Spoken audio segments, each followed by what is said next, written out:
a paz do Senhor, um bom dia. Estamos mais uma vez iniciando um culto no seu lar, a Escola Bíblica Dominical. O Salmos de número 46, o verso 1 nos diz: Deus é o nosso refúgio e fortaleza, socorro bem presente na angústia.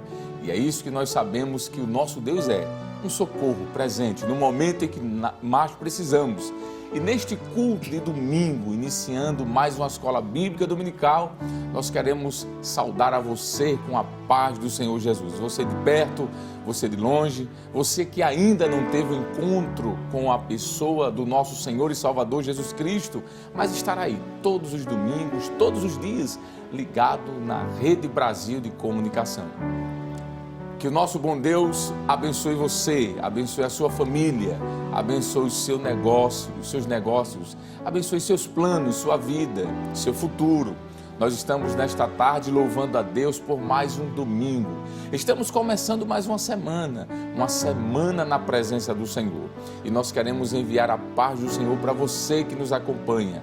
Que o nosso bom Deus continue lhe abençoando.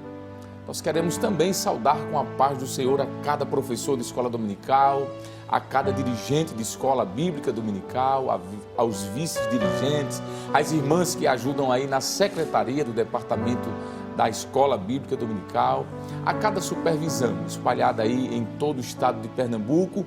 Receba a nossa alegria de estar cultuando com você e a paz do Senhor. Um forte abraço. Queremos saudar com a paz do Senhor o nosso muito digno pastor-presidente, pastor Ailton José Alves, nosso superintendente, pastor Nado Jackson Saraiva, você que faz parte da escola dominical, mas que não pode estar hoje, você que é da terceira idade, mas está sempre nos acompanhando e por conta desse distanciamento social, não pode ainda estar nos templos, mas estar aí acompanhando todos os domingos, não perde uma lição sequer. Que Deus lhe abençoe, que Deus lhe guarde, e as nossas crianças também, do Departamento Infanto Juvenil. Sabemos que por conta desta pandemia, as coisas estão voltando ao normal gradativamente, mas nem todos podem estar no templo. Mas você que está nos ouvindo neste momento, lembra que tem o seu filho, o seu sobrinho, o seu neto, e já ligou a TV para estar nos acompanhando, ou está também acompanhando as atividades do Departamento Infanto Juvenil. Que Deus abençoe.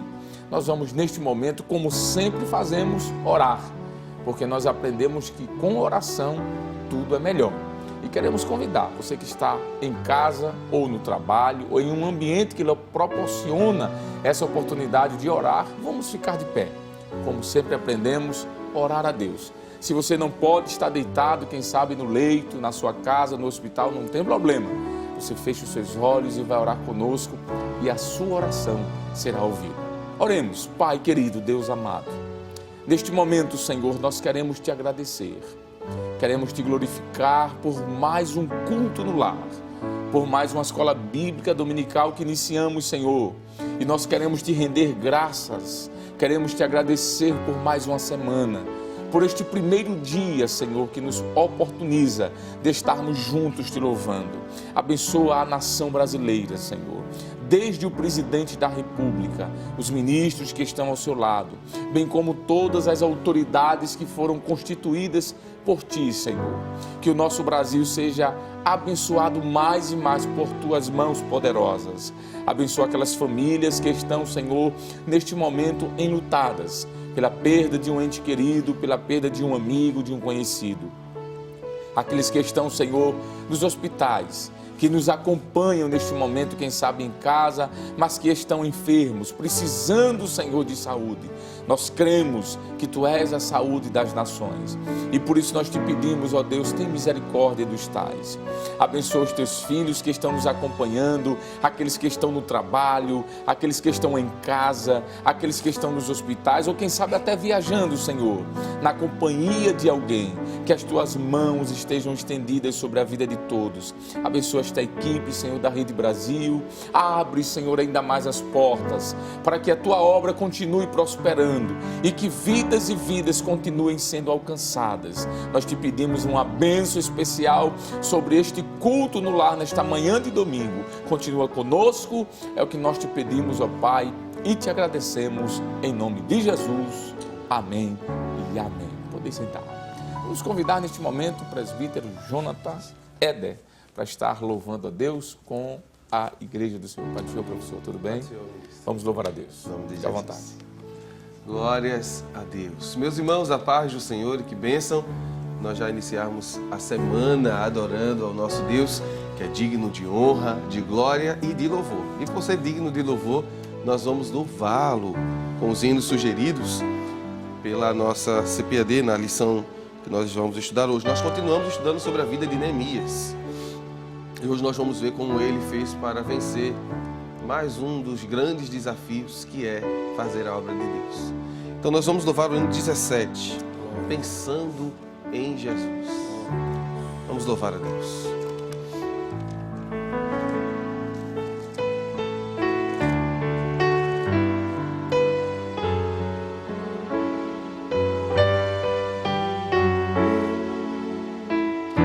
Você acompanha conosco? Vamos lá? Nas horas que passo pensando em Jesus, as trevas desfaço buscando a luz. Que horas de vida tão doce pra mim.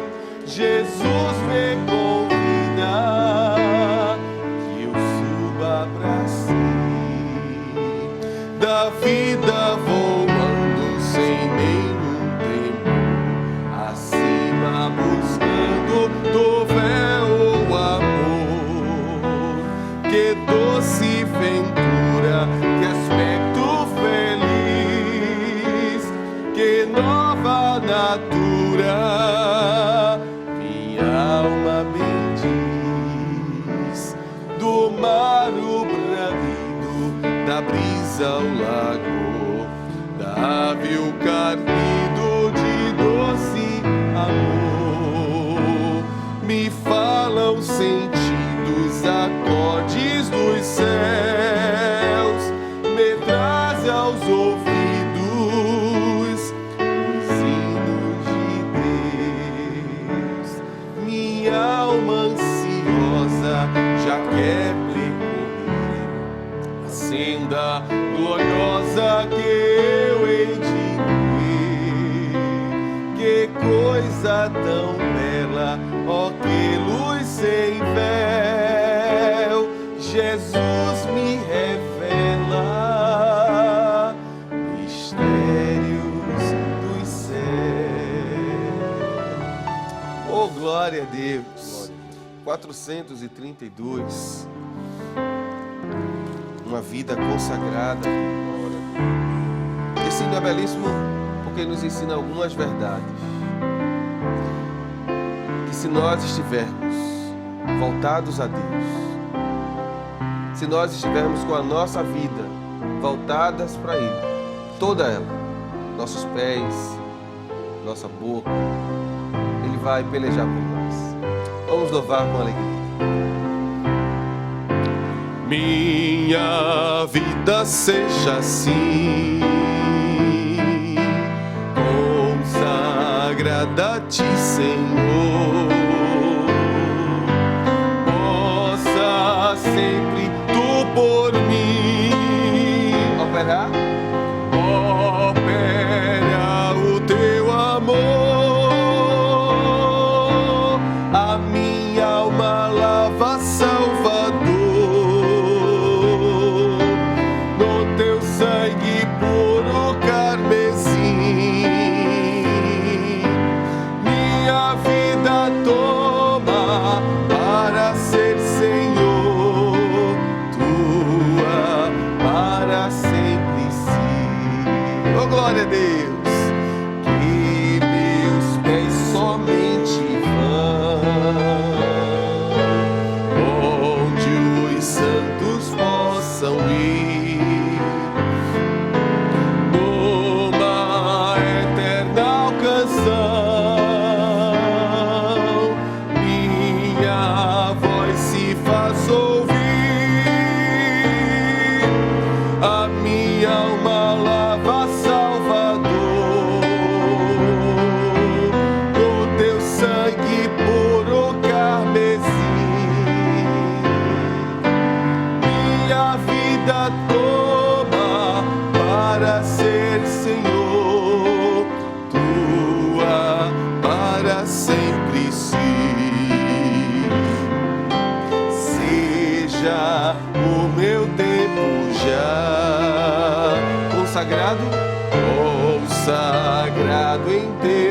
amor, que meus lábios, Jeová, falem só do teu amor. A minha alma lava, Salvador, no teu sangue puro carmesim. Minha vida toma para ser, Senhor, tua para sempre sim. Toma, ó Deus, toma, ó Deus, o meu querer, faze o teu, ó Salvador, hoje habita no meu ser, enche-me do teu fervor, aleluia, a minha alma lava, Salvador, no teu sangue puro carmesim. Minha vida toma para ser, Senhor, tua para sempre sim. A última estrofe. Oh, recebe-me, Senhor, quando venho me prostrar a teus pés, ó Salvador. Hoje vem me consagrar, a minha alma lava, Salvador, no teu sangue puro carmesim. Minha vida toma para ser, Senhor, tua para sempre sim. Obrigado, pastor. Glória a Deus. Que bênção começar o domingo louvando a Deus. Como é bom estar na presença do Senhor. Você está sendo edificado neste momento, não só pelos louvores que estão sendo entoados, mas também pela palavra de Deus que será ministrada nesta manhã. E hoje, dia 6 de setembro do ano de 2020, nós estaremos estudando a lição de número 10, que tem por título Provai se os Espíritos são de Deus. Esta lição, a lição de número 10 deste terceiro trimestre do ano de 2020, tem como objetivo geral levar os alunos a refletirem sobre como discernir os espíritos e julgar a profecia.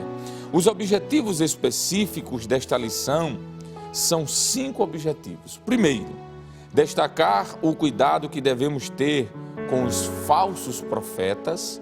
Segundo, ressaltar que a Bíblia revela a existência dos falsos profetas.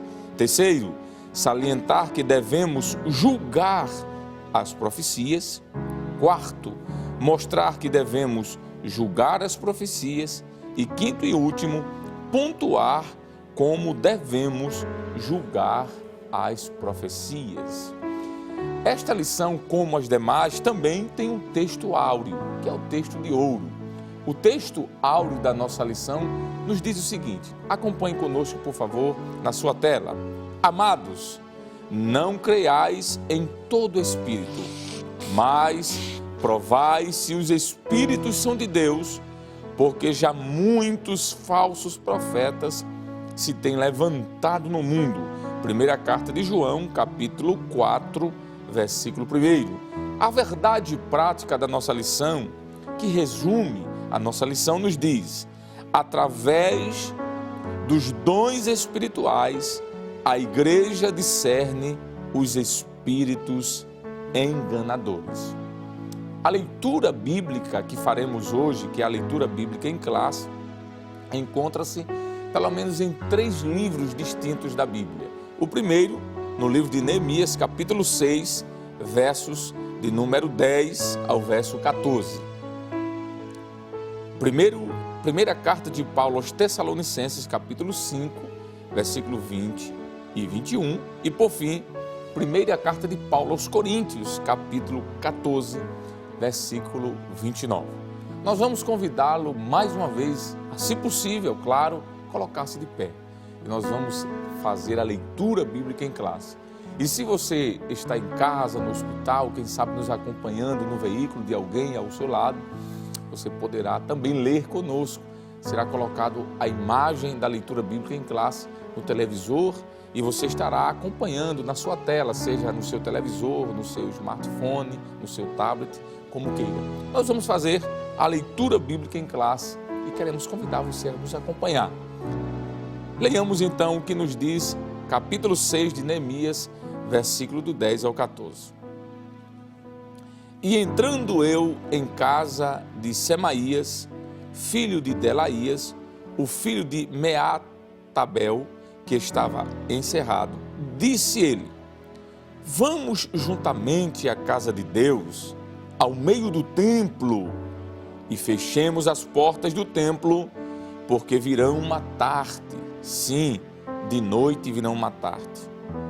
Porém eu disse: um homem como eu fugiria?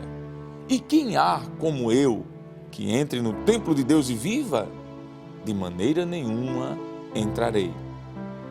E conheci que eis que não era Deus quem o enviara, mas essa profecia falou contra mim, porquanto Tobias e Sambalate o subornaram. Para isso o subornaram, para me atemorizar, e para que eu assim fizesse e pecasse, para que tivesse alguma causa, a fim de me infamarem, e assim me vituperarem. Lembra-te, meu Deus, de Tobias e de Sambalate, conforme estas suas obras, e também da profetisa Noadias, e dos profetas que procuraram atemorizar-me. Primeira carta aos Tessalonicenses, capítulo 5, versículo 20 e 21. Não desprezeis as profecias, examinai tudo, retende o bem. Agora, 1 Coríntios, primeira carta de Paulo aos Coríntios, capítulo 14, versículo 29. Como de costume, nós vamos ler todos nós juntos. 1, 2, 3. E falem 2 ou 3 profetas, e os outros julguem. Amém. Vamos orar, agradecendo ao nosso bom Deus por esta maravilhosa leitura. E você tem a oportunidade de agradecer a Deus por mais um dia em sua presença. Oremos, querido Pai. Muito obrigado, Senhor, por esta oportunidade de mais uma vez estarmos lendo a Tua santa e bendita palavra. Nós te louvamos porque é um privilégio. Enquanto muitos espalhados no mundo inteiro, Senhor, não têm sequer a oportunidade de ter a Bíblia em suas mãos. Nós temos a liberdade de não somente tê-la, mas de ler, meditar em Tua palavra. Continua nos abençoando, edificando a nossa vida e recebe, Senhor, o nosso agradecimento e nossa gratidão em nome de Jesus. Amém e amém. Podem sentar. Vamos mais uma vez adorar a Deus com um louvor, mas antes tem sido escalado pelo nosso pastor presidente, o presbítero Jonathan Lucena. Ele mais uma vez vai vir aqui nos trazer uma palavra de conscientização quanto à contribuição dos dízimos e ofertas. Pai do Senhor, meu amigo. A paz do Senhor, evangelista. Fique à vontade. Queridos irmãos, a paz do Senhor Jesus, que maravilha, mais uma vez, aproveitando a oportunidade e a honra que Deus nos tem dado de estarmos em sua presença em mais uma manhã de domingo, tendo vencido, mais uma semana que, com a graça de Deus, temos enfrentado vários desafios, mas podemos dizer, como o apóstolo Paulo disse, somos mais do que vencedores. E uma vez que estamos apresentando o nosso culto racional, nós entendemos, como temos aprendido também na Escola Bíblica Dominical e sempre na programação da Rede Brasil, nós temos também lembrado isto, de que um dos elementos do nosso culto é as contribuições com dízimos e ofertas, e é isso que a palavra de Deus nos ensina do Antigo ao Novo Testamento. E o fato de nós contribuirmos, de nós cooperarmos na obra de Deus, é considerado nas Escrituras como sendo algo honroso, não é? É algo que fazemos para a glória de Deus.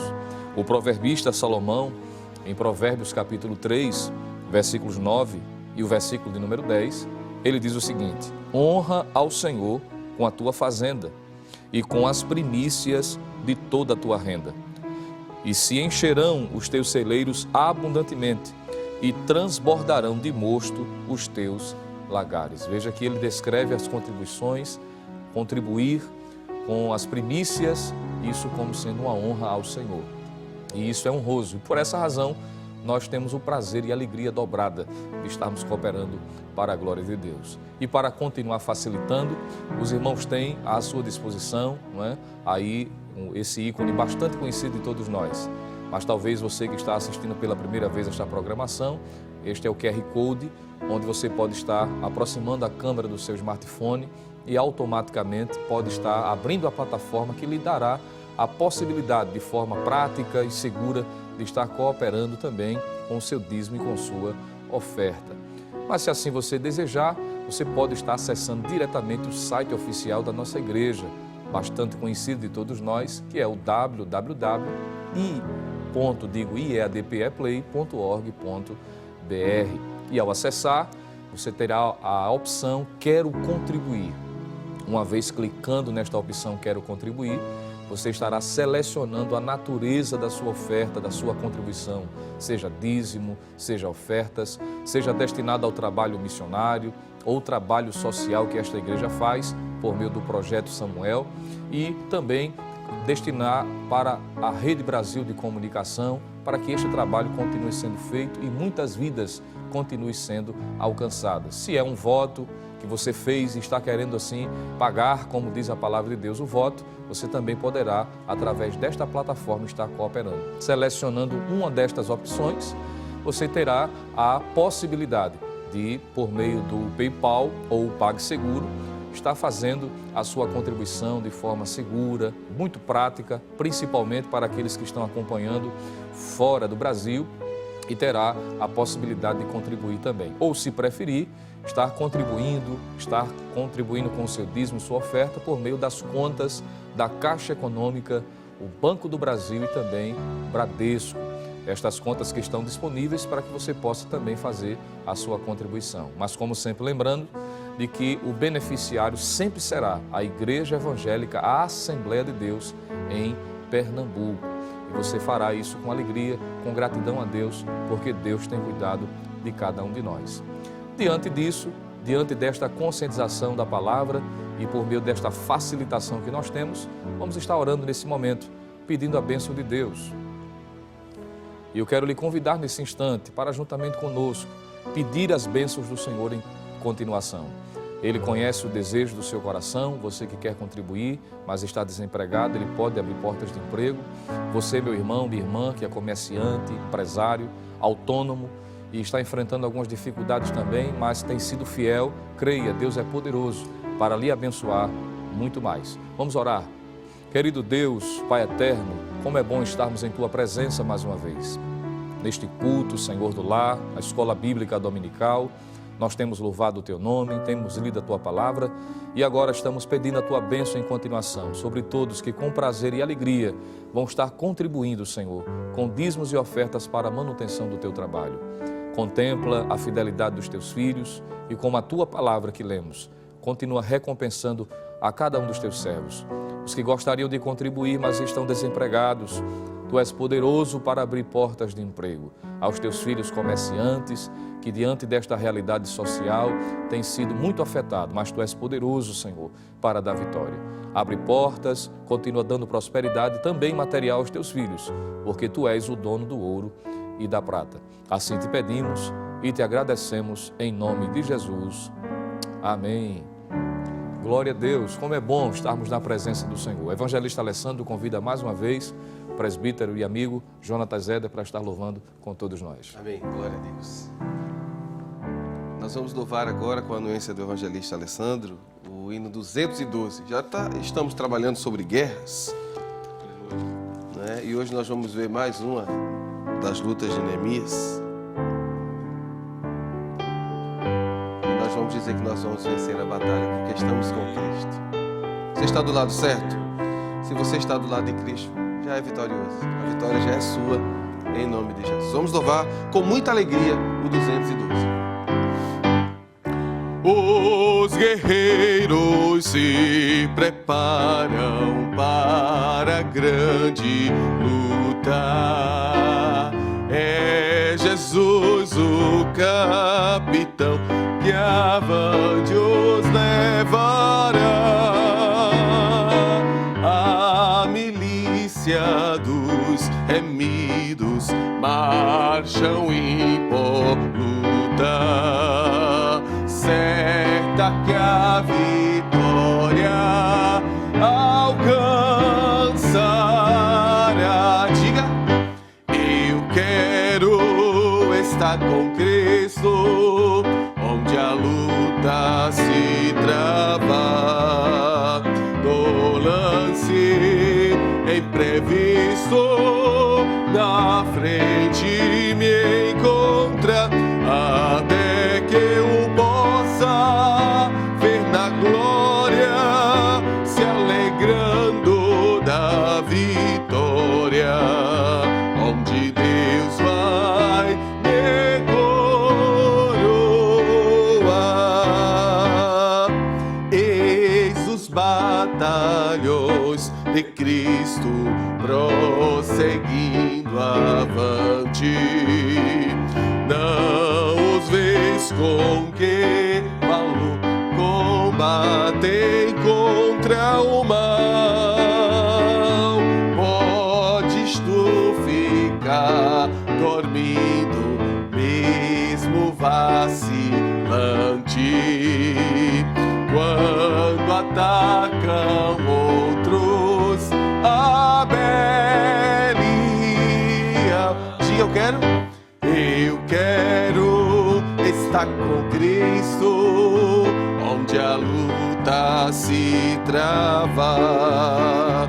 No lance imprevisto, na frente me encontra, até que eu possa ver na glória, se alegrando da vitória, onde Deus vai me coroar. Dá-te pressa, não vaciles, hoje Deus te chama. Olha o chamado aí. Para vires pelejar ao lado do Senhor. Aleluia! Entra na batalha onde mais o fogo inflama, e peleja contra o vil tentador. Eu quero estar com Cristo, onde a luta se trava. No lance imprevisto, na frente me encontra, até que eu possa ver na glória, se alegrando da vitória, onde Deus vai me coroar. A peleja é tremenda, torna-se reina, mas são poucos os soldados para a batalha. Deus te convida. Oh, vem libertar as pobres almas oprimidas, de quem furioso as quer trair. está com Cristo, onde a luta se trava.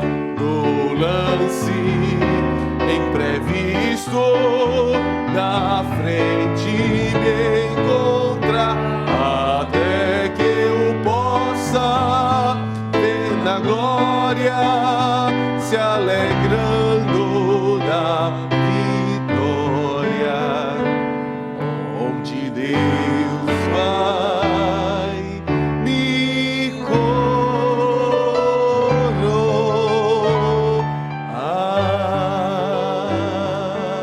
Glória a Deus. Obrigado, ministro. Aleluia. Glória a Deus. Chegou agora o momento de nos alimentarmos com a palavra de Deus. E você vai ter a oportunidade de dedicar um pouco mais do seu tempo para ouvir a voz de Deus. Deus, ele fala de várias maneiras, mas uma das maneiras, e talvez a mais especial, diria eu, é através da sua palavra. E nesse momento eu quero lhe pedir para parar um pouco, se possível, ou, se não, dar um pouco mais de atenção ao que Deus tem para falar ao teu coração.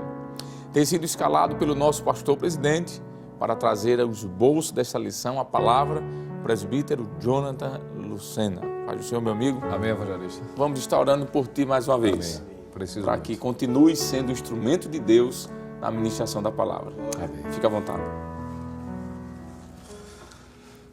Queridos e amados irmãos, que prazer, que alegria poder estarmos juntos, né, nesta manhã de domingo, para aprendermos a palavra bendita, gloriosa, sacrossanta, não é? Que é a palavra de Deus. Somos gratos ao nosso Deus por esta grande oportunidade, pelo privilégio de estarmos nesta manhã adorando o seu santo e precioso nome, mas também gratos pelo privilégio de estarmos aqui para compartilharmos da sua bendita palavra.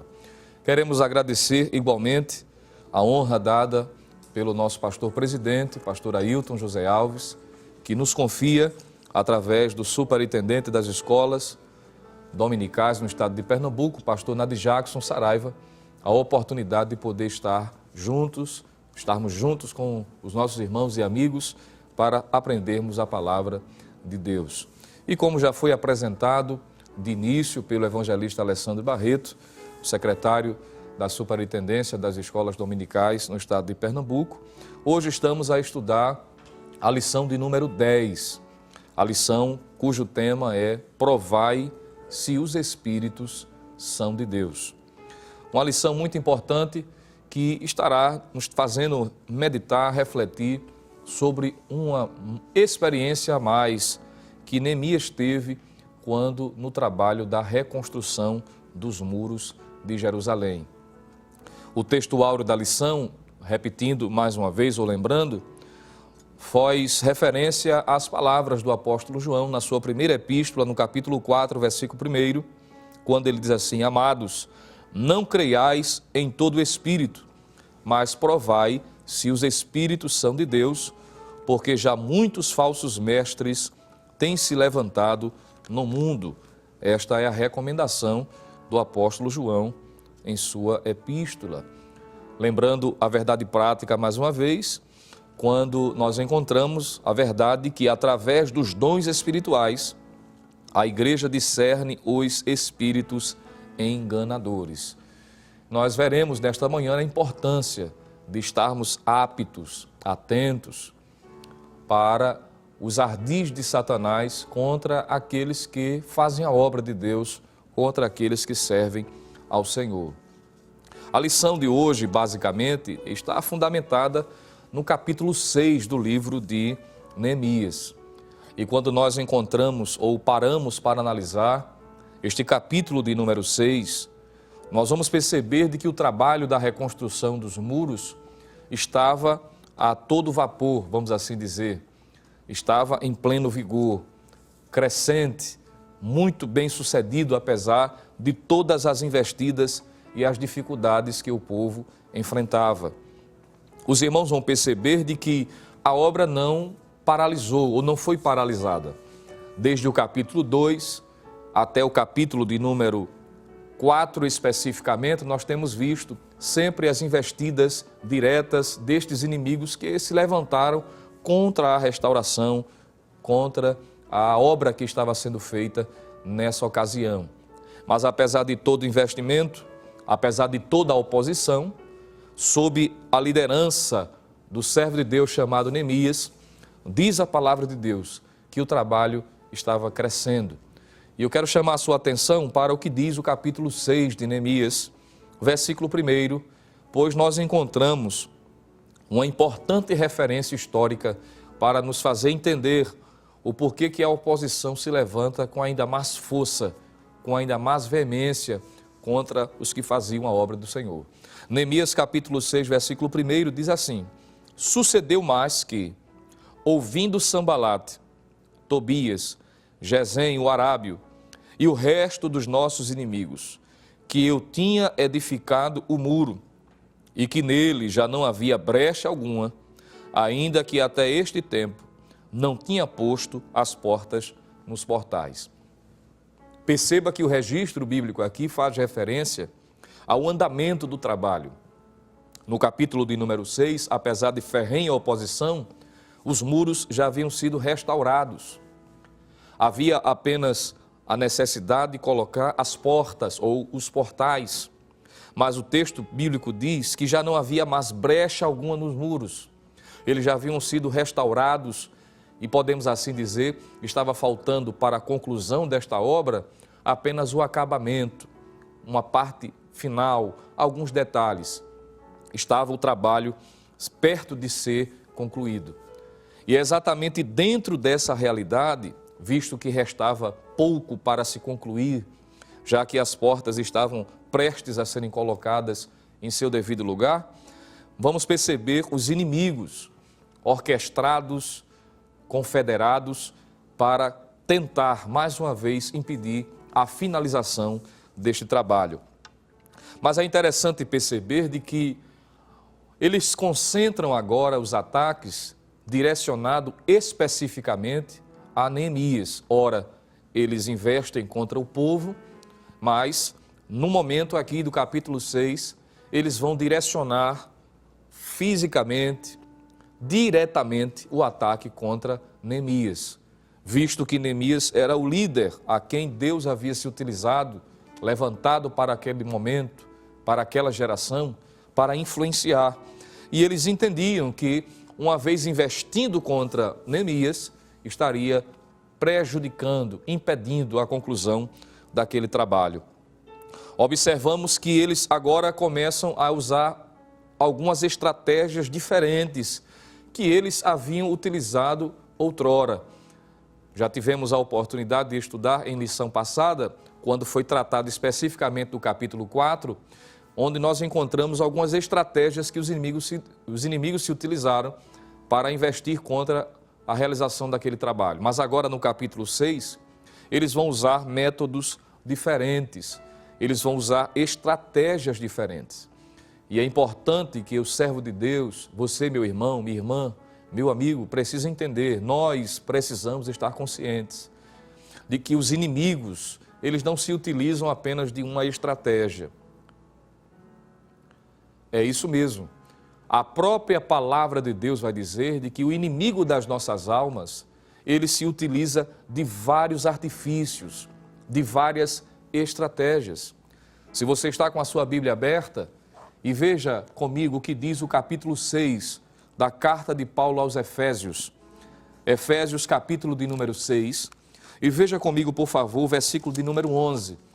Nesta carta, Paulo está também trabalhando uma temática sobre batalha espiritual, sobre guerras travadas, onde ele pontua quem é o inimigo nesta batalha.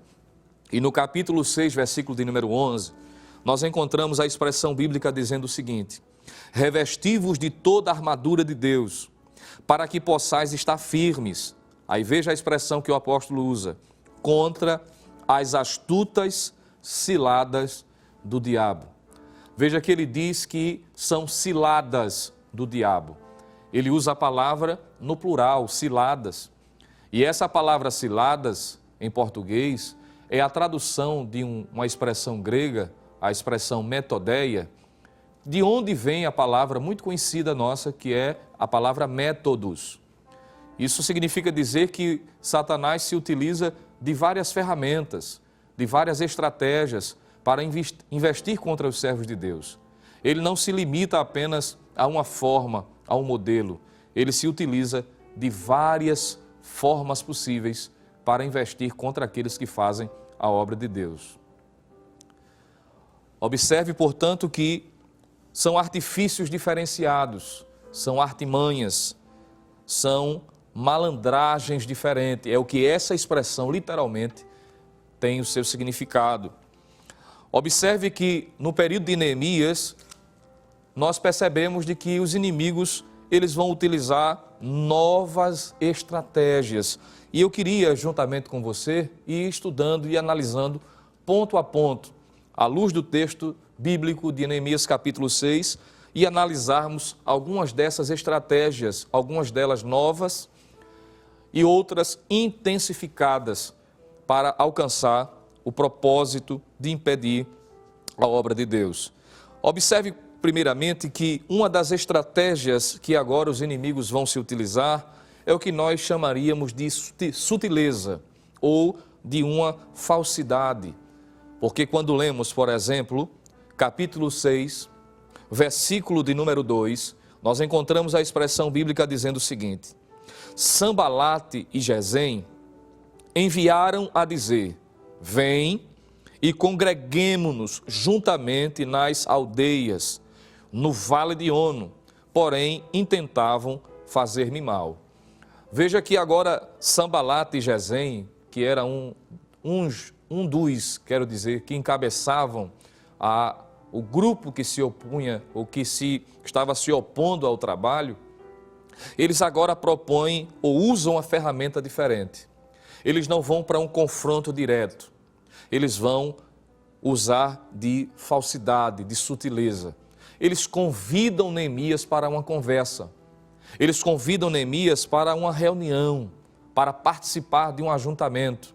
E isso, como diz o texto, no Vale de Ono. Observe que eles aqui estão usando de um convite aparentemente pacificador. E eu me lembro agora que nós vimos isso já na história da reconstrução dos muros, algo bem parecido, né? Esdras capítulo 4, por exemplo, nós vimos isso também. Uma aparente espiritualidade, tranquilidade, quando os samaritanos se propuseram também a cooperar.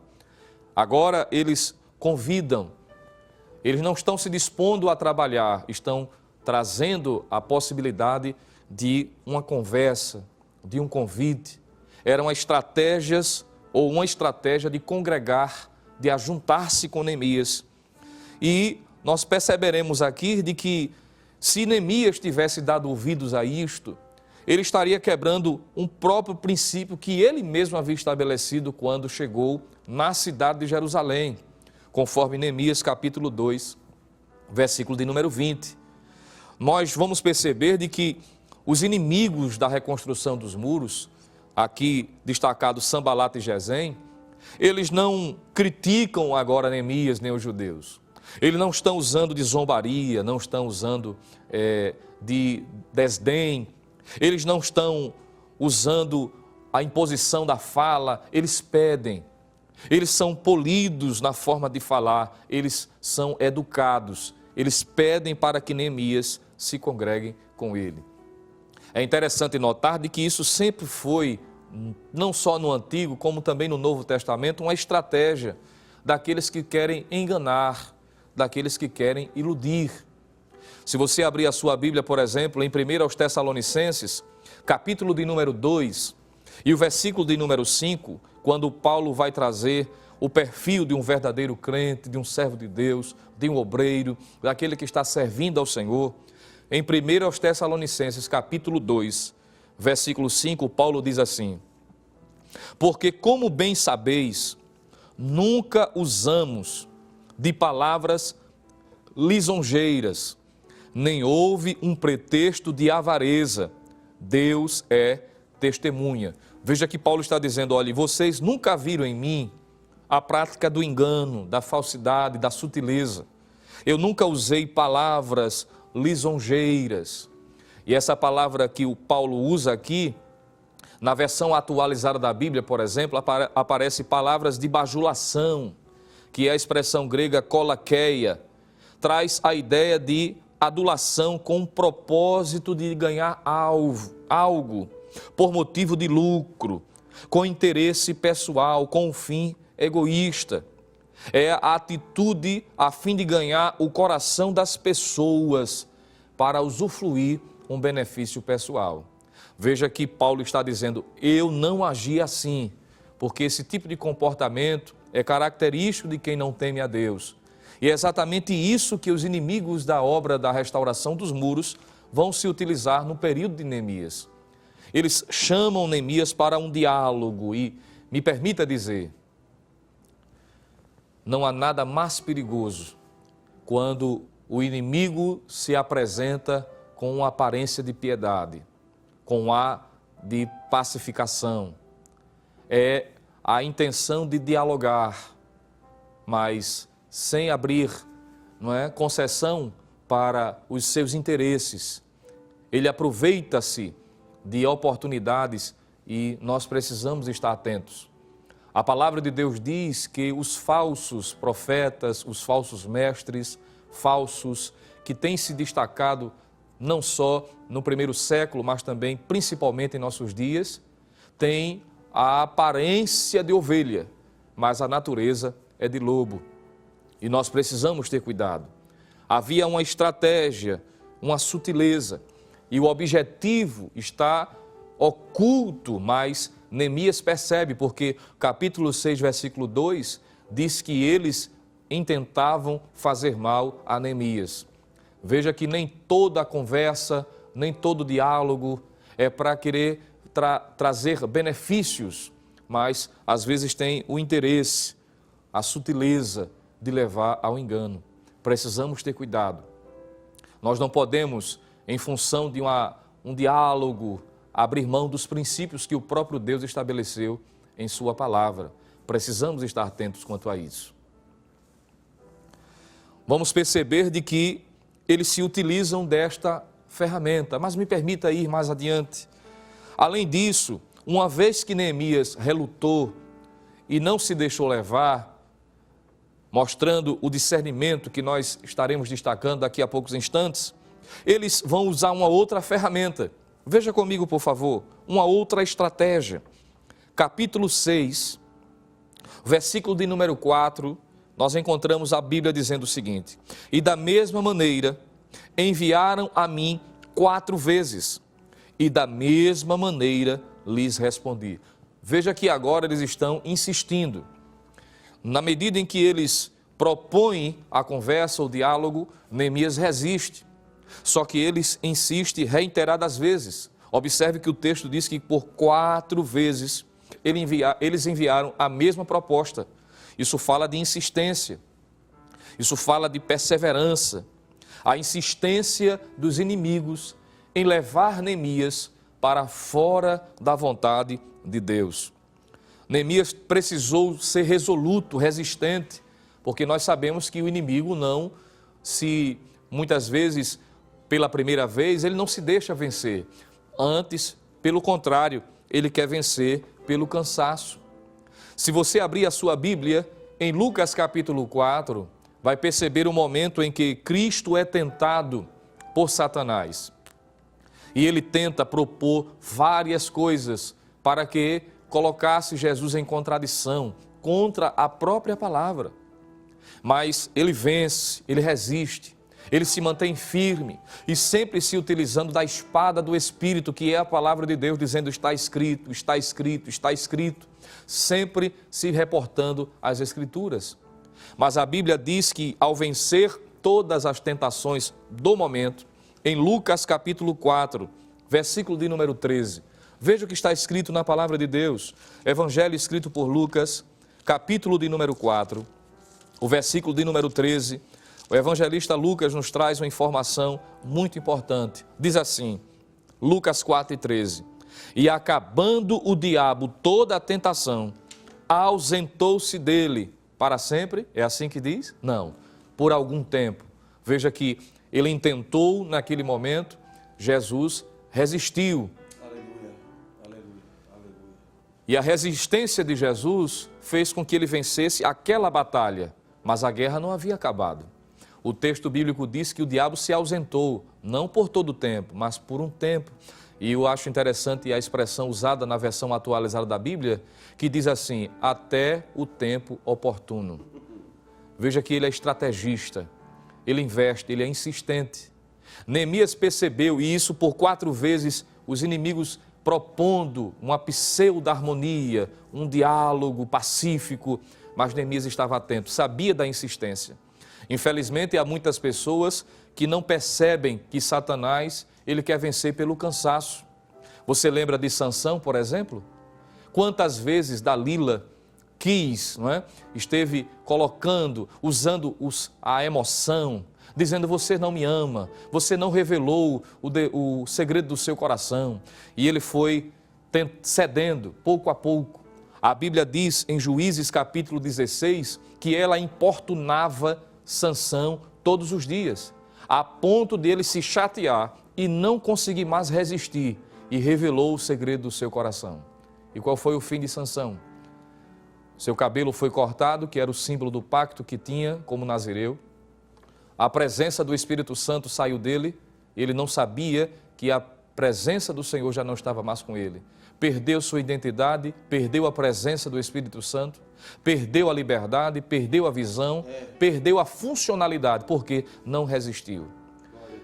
Eu quero dizer a você nesta manhã que o diabo tem insistido, ele tem batido a porta, ele tem tentado 1 vez, 2, e você tem resistido. Mas ele não está se dando por satisfeito, e ele está investindo ainda mais contra a sua vida espiritual, contra o seu casamento, contra a sua família. Mas eu quero dizer a você nesta manhã, continue resistindo, continue firme, seja resoluto. Não se deixe permitir que um momento de prazer desconstrua todo um projeto que Deus idealizou para você e para a sua família. Você pode nesse momento estar dizendo aí, mas está difícil. Mas a palavra de Deus diz que com a tentação, Deus também dá o escape para que você resista. Glória a Deus. O seu amigo de todas as horas, que é o Espírito Santo, ele está à sua disposição. E se você não é crente e está sentindo essa dificuldade, uma vez que você ainda não fez a sua decisão, eu quero dizer a você, se nessa manhã você tomar a sua decisão, todas estas lutas, entenda o que eu vou dizer, não deixarão de existir, mas serão vencidas para a glória de Deus. Porque servir a Deus não está isento de dificuldades, mas é a certeza que a vitória é certa em nome de Jesus. Se você crer, você glorifique a Deus aí onde você está. Deus é poderoso para lhe dar vitória. Você diz amém por isto? Amém. José, diferentemente de Sansão, resistiu, uma vez que a mulher de Potifar também todos os dias insistia, mas ele permaneceu firme. Ele fugiu. Paulo diz ao servo de Deus chamado Timóteo, foge dos desejos da carne, porque tem momento que o resistir implica a fugir da situação, do pecado, porque a Bíblia diz, resistir ao diabo e ele fugirá de vós, mas quanto aos desejos da carne, diz, fuja, porque tem coisas que não tem como, você tem que sair daquela situação, do ambiente, para não lhe levar ao pecado. Isso é resistir à tentação. Uma terceira estratégia utilizada pelos inimigos que queríamos destacar, uma vez que eles intentam agora por meio do convite, da sutileza, da falsidade, eles tentam reiteradas vezes, mas não conseguem vencer Neemias pelo cansaço, então eles usam a nova estratégia. Veja, que a real intenção do seu coração, da sua natureza, pouco a pouco vai começando a ser revelada mais uma vez. Por isso que justifica Neemias ter dito, eu não irei, eu não vou participar desta reunião, isso não pertence a mim, eu não fui chamado para isso, eu preciso manter o foco. E eles agora usam a mentira, eles vão usar a boataria, eles vão começar a lutar contra a reputação de Neemias, porque quando lemos capítulo 6, versículos de 5 a 9, diz a palavra de Deus que Sambalate, pela 5ª vez enviou o seu moço, só que agora ele foi diferente. Por meio do moço ele enviou uma carta que estava escrita, conforme está no versículo 6, Neemias 6:6. ele disse assim: entre a gente se ouviu, e Gesem diz que tu e os judeus intentais revoltar-vos, pelo que edificais o muro, e que tu te farás rei deles, segundo estas palavras. Versículo 7, e que puseste profetas para pregarem de ti em Jerusalém, dizendo, este é rei em Judá. Ora, o rei o ouvirá, segundo estas palavras. Vem, pois, agora, e consultemos juntamente. Veja que eles começam agora a utilizar da mentira, da calúnia, da difamação de uma forma mais intensa. Esta carta aberta era um tipo de intimidação. Era a tentativa, já que não conseguiram convencer Neemias para uma conversa pacífica, eles agora vão intimidar. Já que não podiam matar Neemias, já que não podiam fazer um mal físico contra ele, queriam destruir a sua reputação. Essa carta visava espalhar intrigas sobre as reais intenções de Neemias. Perceba que eles começam a querer insinuar de que todo o trabalho, todo o esforço de Neemias tinha o propósito de se fazer rei. E ainda, como eles dizem, não é? Insinuando, diziam estes que Neemias tinha contratado profetas para que pregassem ao seu respeito. Neemias está sendo alvo de calúnia, alvo de difamação. Eu preciso lhe lembrar nesta manhã que essa mesma ferramenta é utilizada hoje pelo inimigo das nossas almas. Ele é o caluniador dos nossos irmãos. De dia e de noite, ele utiliza-se daqueles que estão à sua volta, que estão à sua disposição. Na época de Neemias foi uma carta, que era o veículo mais comum de comunicação. Hoje, a difamação e a calúnia é virtual. É por meio de um Twitter, de um e-mail, através de uma postagem, pelas redes sociais, um vídeo, trazendo insinuações a respeito do caráter. Talvez eu esteja falando para alguém nesta manhã que sabe muito bem o que é isso na prática. Ser alvo de afirmações que não tem nada a ver com o que você é de fato. Mas eu quero dizer a você que Deus lhe conhece. Deus é o justo juiz. A Bíblia diz que a base do seu trono é justiça e juízo, e Deus vai julgar a sua causa. Apresente a Deus, continue firme, Deus lhe conhece. Uma das expressões que mais aparece no livro de Apocalipse, quando lemos o capítulo 2, capítulo 3, é: eu conheço as tuas obras. Ele sabe quem você é. Não se preocupe com o que alguém está dizendo a seu respeito, se não condiz com o que você é. Deus vai julgar a sua causa, Ele vai lhe proteger, Ele vai julgar, Ele vai mostrar de que o que estão dizendo a seu respeito não é verdade. Ele é o justo juiz. Você pode glorificar a Deus aí. Eu quero dizer que Deus está trabalhando para também poupar, para preservar a tua reputação, porque o investimento que Deus tem feito para contigo não pode ser maculado e manchado por intimidações do inimigo. Deus é contigo, Ele é o teu escudo, Ele é o teu protetor. Louvado seja o nome do Senhor para sempre. Mentiras, mas sem sucesso. O próprio Neemias, ele diz que era mentira de seus inimigos. E observe que todas estas mentiras, todas estas ferramentas tinham um propósito. Neemias capítulo 6, versículo de número 9, diz assim: porque todos eles nos procuravam atemorizar, dizendo, as suas mãos largarão a obra e não se efetuará. Perceba que a estratégia era esta, era intimidar. Só que não ficou apenas na intimidação. Agora vem a ameaça física, porque surge no cenário um homem contratado pelos inimigos para propor algo que levaria à morte de Neemias.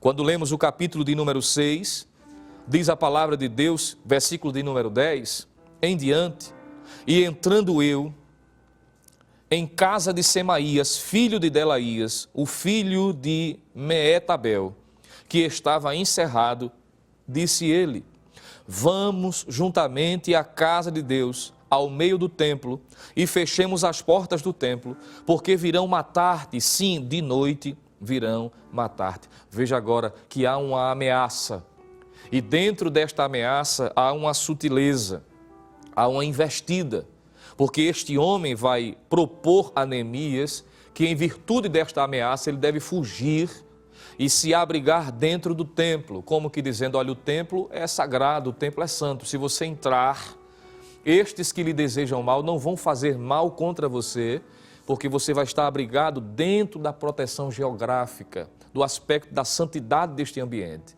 Só que isso também era uma estratégia, porque levar Neemias a entrar no templo era quebrar um princípio, pois sabemos que haviam lugares específicos do templo que eram destinados única e exclusivamente aos levitas, ao sacerdote e ao sumo sacerdote. E Neemias adentrar em um lugar proibido levaria-o à morte. Isso está em Números capítulo 18, versículo de número 7. É o que diz a palavra de Deus. Neemias, portanto, agora é alvo de falsa profecia. É por isso que a temática da nossa lição é provai se os espíritos são de Deus. Porque este homem vai se utilizar de uma ferramenta espiritual, vamos assim dizer, de uma aparência espiritualidade para levar Neemias ao erro. Veja que a intenção está no versículo de número 11, veja o que diz, capítulo 6, versículo 11 e o versículo 12. Porém eu disse, um homem como eu fugiria, e quem há como eu que entre no templo e viva? De maneira nenhuma entrarei.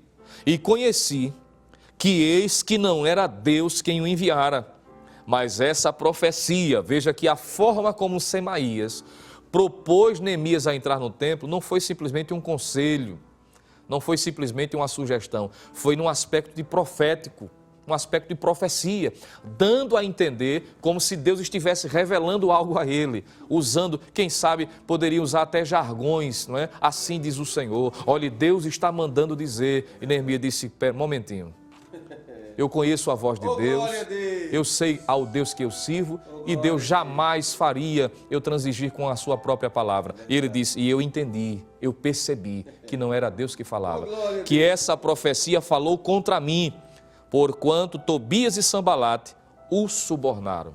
Aleluia. São estratégias que o inimigo se utilizou. Neemias responde a todas elas, primeiramente, como já vimos aqui, com discernimento.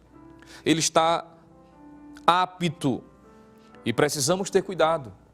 Veja que a lição, no tópico 1, traz uma advertência e eu queria chamar a sua atenção nesse momento. Você estará acompanhando aí, estará aparecendo no seu televisor, na sua tela, o cuidado com os falsos profetas. Veja que o pastor Eurico Bergsten, ele traz essa advertência. Cuidado com os falsos profetas. Perceba que no ponto 1 diz assim, os samaritanos observaram que os judeus davam muito valor à palavra dos profetas. Lembravam-se dos profetas Ageu e Zacarias, os quais profetizavam com tanta graça que a construção do templo, que havia estado parada por 15 anos, recomeçou imediatamente e continuou até a inauguração da casa de Deus. Por ocasião da construção do muro, a comunicação entre judeus e samaritanos estava interrompida. Os judeus recusavam as propostas de cooperação dos samaritanos e não aceitavam as visitas deles, em vista das constantes recusas das suas ofertas de amizade. Os samaritanos procuraram então influenciá-los por meio de profecias.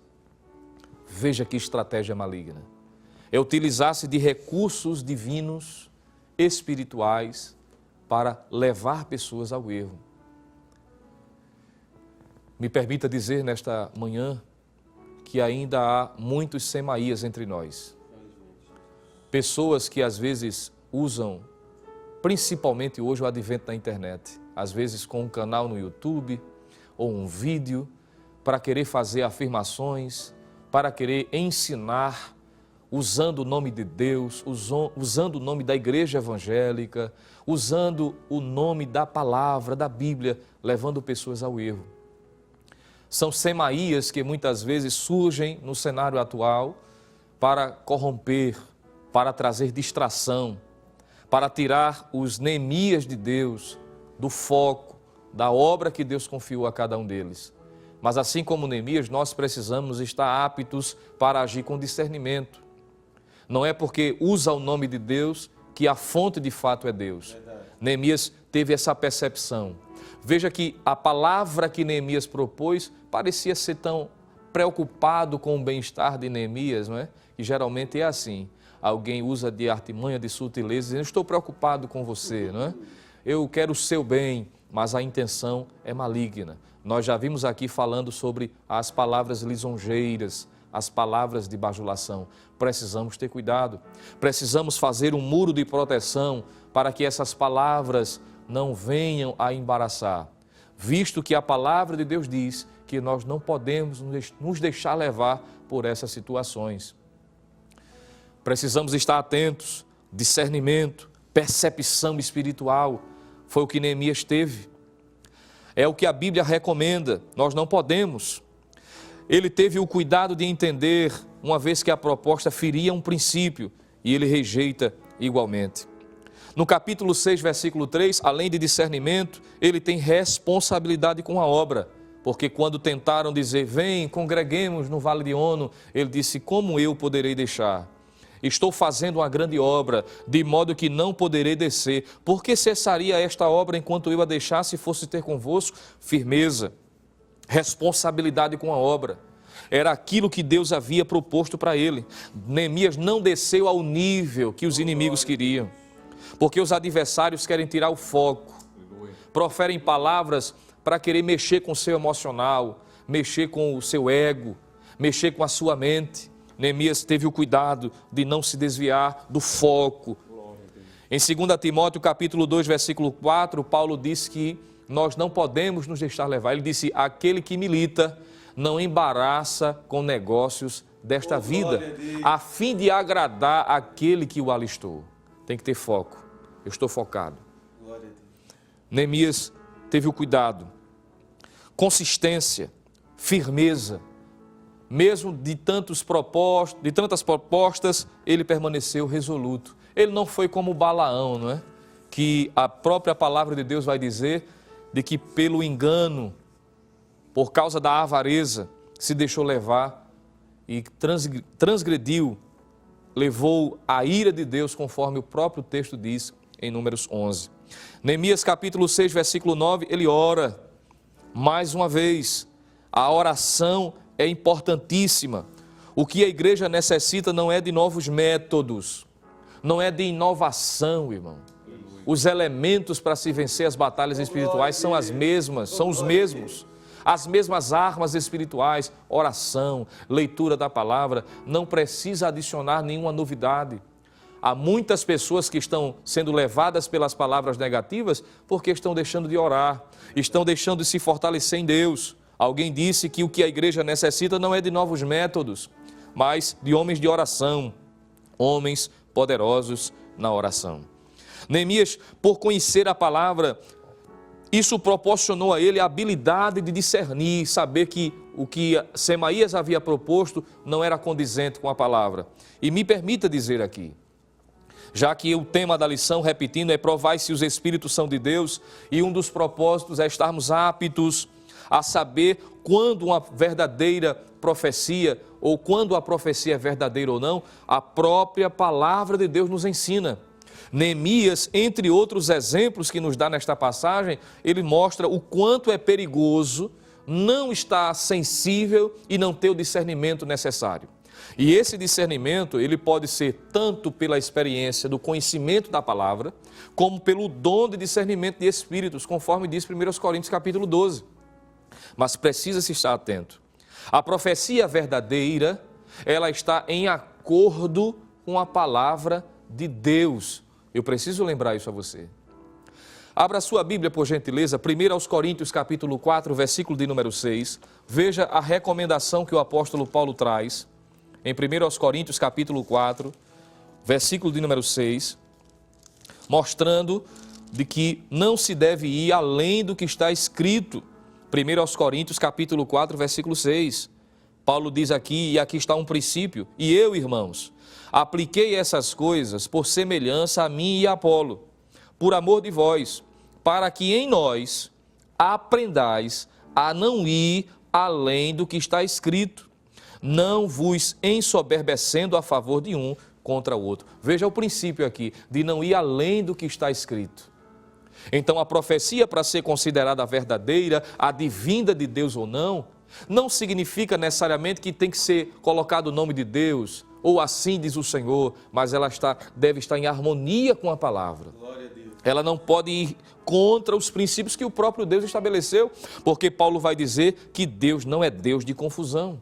Em 1 de João, capítulo 4, versículo 1, que é um dos textos também que é importantíssimo para o nosso aprendizado, Paulo diz, ou seja, o apóstolo João diz, que nós precisamos ter cuidado.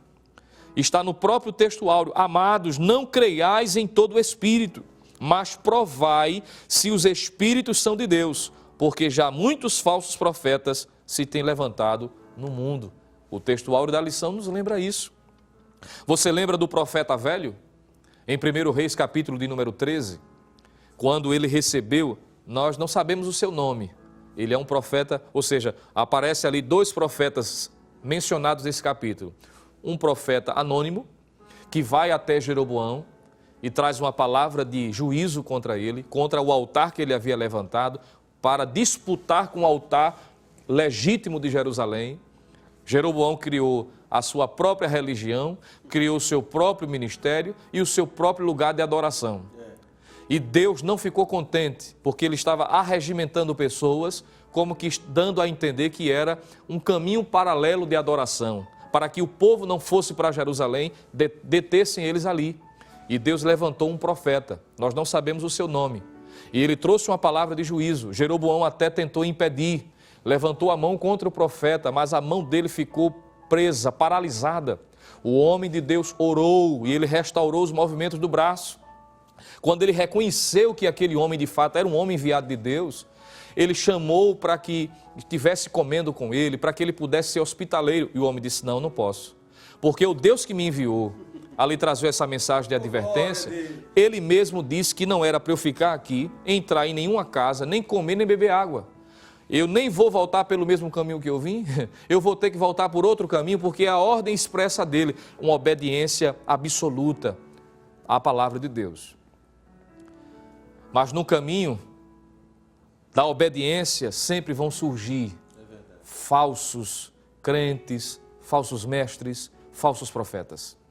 A Bíblia diz que um homem que também não é citado pelo nome, ele é chamado de o profeta velho. Veja, o profeta velho. E ele vai em busca do homem de Deus e diz: vem aqui em casa, para que eu possa lhe recepcionar. E o homem de Deus disse, igualmente como havia dito ao rei: eu não posso, eu tenho uma ordem expressa de Deus, eu não posso me deter aqui, eu não posso voltar pelo mesmo caminho, eu tenho que obedecer. E o homem disse assim: mas fica tranquilo, porque Deus também me disse, olha, que você deve ir para a minha casa para ser recepcionado por mim. Eu estou parafraseando. Se Deus tinha dito que ao homem de Deus que não era para ele ir, como é que Deus agora está dizendo para revogar o que ele próprio havia estabelecido? Era uma artimanha, era uma estratégia, e ele foi enganado. O que eu quero dizer com isso, através desse exemplo, é que Deus não contraria a sua própria palavra. Aleluia. Já imaginou alguém que está casado legitimamente, constituiu família, e de repente alguém chega e diz assim: olha, você não é para estar aqui com essa pessoa, o que Deus tem para você é outra, e desfaça o casamento porque Deus mandou você desfazer o casamento. Isso não tem fundamento, é contrariar os próprios princípios. Eu estou dando apenas um exemplo, mas isso pode ser aplicado a qualquer coisa, qualquer área da sua vida. A profecia verdadeira, ela é coerente, ela está fundamentada de acordo com a palavra de Deus. O apóstolo Paulo, na sua primeira carta aos Coríntios, capítulo de número 14, versículo de número 37, ele diz assim: se alguém cuida ser profeta ou espiritual, reconheça que as coisas que vos escrevo são mandamentos do Senhor. O que é que Paulo está dizendo? Dentro de uma comunidade cuja profecia era muito evidente, ele está dizendo: toda profecia, para ser verdadeira, tem que estar fundamentado por aquilo que Deus estabeleceu, pela sua palavra e autoridade apostólica, porque Deus não contraria. Ele, escrevendo pela inspiração divina, ele está dizendo: qualquer profecia que se choque com este ensinamento que eu estou dando, não deve ser aceita. Nós precisamos ter cuidado. Quando nós dizemos que há falsos profetas e falsas profecias, isso não tira o valor do verdadeiro profeta e da verdadeira profecia. Ora, existem, infelizmente, em na realidade social a circulação de notas falsas, por exemplo. Somos sabedores que uma nota nova, não é, que ainda está para ser utilizada, já estava em circulação, alguém falsificou. Mas a falsa não anula o valor da verdadeira. O que exige de nós é o discernimento para separar o que é falso e o que é verdadeiro. Porque Deus, Ele é o mesmo, ontem, hoje e eternamente. Precisamos ter cuidado. É o que nos ensina a palavra de Deus. A própria lição, e eu queria chamar a sua atenção, é que a Bíblia revela, tanto no Antigo como no Novo Testamento, a presença de falsos profetas. No tópico 2 da nossa lição, o comentarista, o pastor Eurico Bergsten, ele também destaca isso, quando a Bíblia revela a existência dos falsos profetas. E ele separa no Antigo e no Novo Testamento. Na letra A que está aparecendo para você, veja que aí diz o trágico exemplo relatado em 1 Reis, capítulo 13, que foi o exemplo que nós acabamos de dar.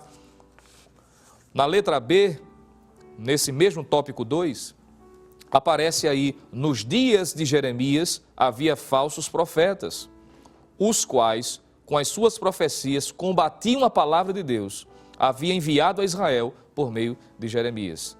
A letra C da nossa lição também diz que quando o rei Josafá, o rei de Judá, visitou o rei Acabe, um profeta também se apresentou como um falso profeta, trazendo uma palavra negativa, que foi o profeta Micaías, não é? É o que diz a palavra de Deus. Nós encontramos aí Micaías se contrapondo, quero dizer, ao profeta que falava o que não era a vontade de Deus. No Novo Testamento, e está aí o ponto 2, não é? Tópico 2, ponto 2, fala de Jezabel, letra A. Apocalipse capítulo 2, versículo 20 a 23, diz que essa mulher influenciava, ela era uma falsa profetisa que ensinava e enganava as pessoas daquela igreja, levando-os à prostituição. Imagine, aquela mulher era tida como um vulto, mas estava levando ao engano. A Bíblia diz, a letra B, adverte que nos últimos tempos aparecerão falsos profetas, e foi o próprio Cristo quem assim o disse. Diante disso, já encaminhando para o final desta reflexão, o que nós devemos fazer? Tópico 3 diz, devemos julgar as profecias, e isso é bíblico. Me permita lembrar, porque às vezes parece ser muito incisivo quando alguém diz, não, mas não pode julgar. Jesus disse, não julgueis para que não sejam julgados, né? Mas o julgamento que Jesus se refere lá é outro. O julgamento que me refiro é o que o próprio apóstolo Paulo disse na sua primeira carta aos Coríntios, capítulo 14. Foi Paulo quem disse. 1 aos Coríntios, capítulo 14, versículo de número 29, Paulo diz assim, e falem 2 ou 3 profetas, e os outros julguem. Mas por que julgar a profecia se ela vem de Deus? É porque o profeta, ou seja, aquele que está sendo usado em dom de profecia, melhor dizendo, ele pode adicionar ou tirar alguma coisa. A pessoa pode usar o nome de Deus sem necessariamente ser Deus. E sabemos que isso é possível. Alguém na emoção de querer agradar, pode acontecer também. Você lembra de Natã? Quando Davi queria levantar um templo de adoração e havia proposto no seu coração, e quando foi procurar, Natã disse, tudo que estiver no teu coração, faze-o, porque Deus é contigo. Mas não era Deus que estava falando. Era uma palavra de incentivo, mas como ele era um profeta, a ideia é que ele estava profetizando, mas não era uma profecia divina. Tanto é que Deus disse, Natã, vai lá e refaz, porque tu tem compromisso comigo. Oh, glória a Deus. E ele teve que desfazer. Já pensou? Então, o erro não está no dom. O dom é perfeito. O dom é perfeito porque vem de Deus. Mas o canal pode se enganar. Alguém pode atribuir, usar a emoção. Por ver o sofrimento de alguém e querer dar uma palavra, não é? Pode acontecer. Por isso que Paulo disse, falem 2 ou 3 e os outros julguem. O julgamento deve ser analisado, como disse, se é coerente, se está de acordo com as Escrituras, se esta profecia tem como propósito edificar, se tem como propósito fortalecer, porque esse é o propósito. A profecia não é para causar dissensão, confusão. Já imaginou? Deus falou e de repente, em virtude do que Deus supostamente falou, vem a dissolução de uma família, a desunião. Isso não condiz com o que Deus assim faz. Ainda na própria lição, veja o tópico de número 4, diz ou responde à pergunta: por que devemos julgar as profecias? Já vimos, em primeiro lugar, porque Deus, pela sua palavra, se manda fazer. 1 Coríntios, capítulo 14, versículo 29, e 1 Tessalonicenses, capítulo 5, quando Paulo diz assim no versículo 21, examinai tudo, retende o bem. Precisamos ter cuidado, porque pode haver, por parte de algumas pessoas, conhecimento prévio dos fatos. Tem gente que é especialista em procurar saber da vida de alguém, para querer insinuar, para querer iludir. Já houve casos de pessoas consultarem redes sociais para querer enganar, e a gente precisa estar atento. Isso não é a profecia verdadeira. A profecia verdadeira, ela revela, de fato, associada à palavra do conhecimento, à revelação que Deus dá de fatos que já aconteceram, que estão acontecendo ou que irão acontecer. Isso pode estar associado também à profecia, mas a pessoa procurar saber da vida da outra e às vezes palavras vagas, sem ser específica, somente para ludibriar. Precisamos ter cuidado. A própria Bíblia diz, em 1 Reis, capítulo 22, versículos 7, 11, 19, que existe a possibilidade de que o profeta, o pseudo-profeta, ao enunciar a mensagem, esteja sendo influenciado por um espírito maligno. Quando Zedequias, diz o texto, ele era influenciado por espírito maligno. E para a gente concluir, como nós devemos julgar as profecias? Primeiro, está aí no tópico 5 da sua lição, eu queria ler com você. Como devemos julgar as profecias? Primeiro ponto, examinando as Escrituras. Ponto 2, através do dom de discernimento de espíritos. A Bíblia diz que o que é espiritual discerne bem tudo. Devemos buscar incansavelmente receber de Deus este dom. Ponto 3, a profecia se conhece pelo seu sabor. Até pelo conteúdo, pelo tom, a gente percebe, porque a ovelha conhece a voz do seu pastor, sabe quando Deus está falando, não é? Concluímos, portanto, que, assim como a própria temática da lição propõe, nós devemos ter cuidado. Lembrando que a verdadeira profecia, ela não é produto da manipulação humana. A pessoa não pode profetizar quando quer. E eu finalizo lendo as palavras do apóstolo Paulo, no capítulo de número 12 de 1 Coríntios, versículo 7 e o versículo de número 11. Quando diz assim, 1 Coríntios, capítulo 12, versículo 7. Mas a manifestação do Espírito é dada a cada um para o que for útil. A manifestação. Versículo 11. Mas um só, e o mesmo Espírito opera todas essas coisas, repartindo particularmente a cada um como quer. É Deus quem manifesta, com um propósito, edificar, exortar, fortalecer. Que Deus nos ajude, que assim como Neemias, estejamos atentos, discernindo, porque os dias são maus, mas com certeza Deus nos dará vitória. Amém. E a obra que Deus nos confiou será feita para a glória do seu nome e na autoridade do Espírito Santo. Deus abençoe e agradeço ao nosso Deus, ao nosso pastor, também ao nosso superintendente, aqui se faz representar pelo evangelista Alessandro. Agradecemos a oportunidade. Muito obrigado. Glória a Deus. Que bênção. Depois de uma mensagem como essa, estamos edificados. Não somente edificados, mas também alertados para estarmos prontos a estar atentos a ouvir a voz de Deus. Enquanto o presbítero Jonathan Lucena estava falando, estava lembrando quantas pessoas foram nesta manhã alcançadas por esta mensagem. Uma mensagem que fortalece-nos, que faz com que possamos estar ainda mais alertas. Quantos que se dizem, entre aspas, portadores da mensagem de Deus e estão levando pessoas ao erro? Quantos dizem ser instrumentos de Deus e estão conduzindo pessoas a divisões, a se afastarem dos propósitos de Deus? E esta manhã Deus nos trouxe a sua voz, a sua palavra.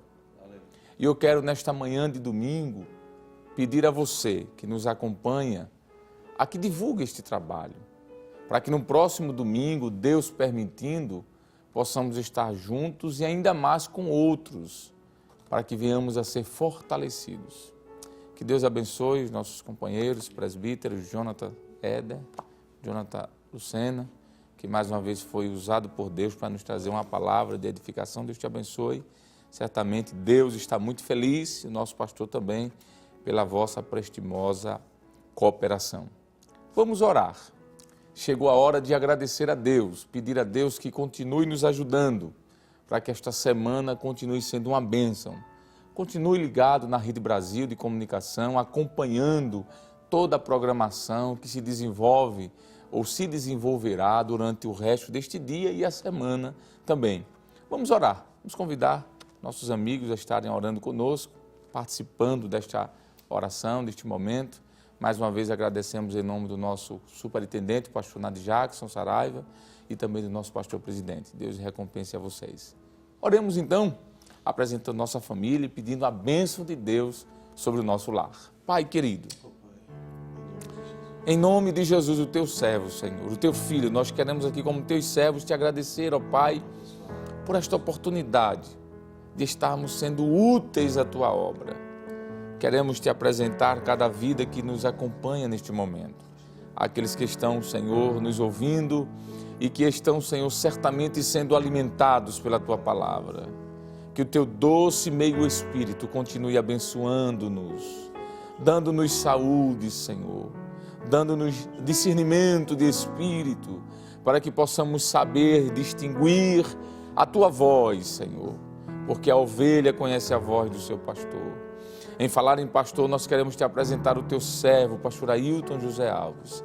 Ajuda o teu servo, Senhor, o presidente desta igreja aqui no estado de Pernambuco, dando-lhe ainda mais saúde, graça, força. Abençoa, Senhor, toda a sua família, sua esposa, irmã Judite, filhos, netos. Abençoa, Senhor, a diretoria da nossa igreja, Senhor, a Igreja Evangélica Assembleia de Deus aqui no estado de Pernambuco. A mesa da convenção, cada pastor, cada ministro, cada presbítero, diácono, auxiliares, oficiais, locais, cooperadores, líderes, Senhor, que estão nesta obra, cada dirigente de escola bíblica dominical, a direção por completo, bem como as supervisões espalhadas em todo o estado. Veja, Senhor, a obra missionária. Continua abençoando, Senhor, as filiais, setores, enfim, a todos, ó Deus, que continuemos debaixo da Tua graça, do Teu amor. Dá-nos, Senhor, força, saúde espiritual, saúde física. Abençoa, Senhor, a superintendência das escolas bíblicas dominicais. O Teu servo, o pastor Nadir Jackson Saraiva, nosso superintendente da saúde, força ao Teu filho. A todos daquela equipe, Senhor, não só do Departamento Infanto-Juvenil, mas também toda a equipe, Senhor, que compõe aquele departamento. Continua conosco, com as Tuas mãos estendidas sobre nossa vida. É o que nós te pedimos, Senhor, e te agradecemos em nome de Jesus. E que a graça do Senhor Jesus Cristo, o amor de Deus, o nosso eterno Pai, a comunhão e as divinas consolações do seu Santo Espírito, seja com todos nós agora e para sempre. Amém e amém.